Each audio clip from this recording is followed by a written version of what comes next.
Hat Seller and the Monkeys. There was a hat seller in the city who went to the market every day to sell hats, and he returned home with what was left to sell them the next day. One day after he sold some hats, he passed by a forest on his way home. The weather was hot, and he was exhausted. He decided to sit under a big tree to rest in the shade for a while, and quickly fell asleep.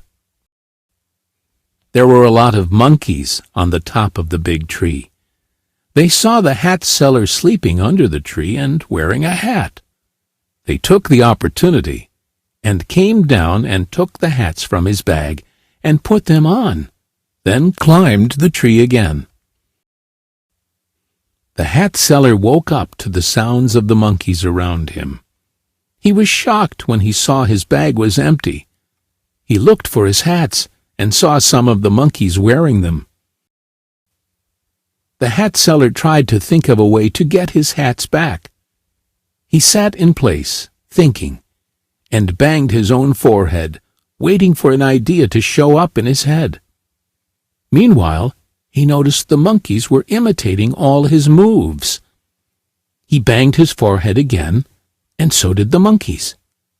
Just then, he took his hat off, so the monkeys took their hats off as well. Finally, he had an idea.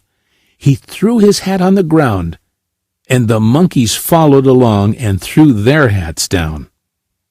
The hat seller gathered all the hats and returned them to his bag. Then he happily returned home.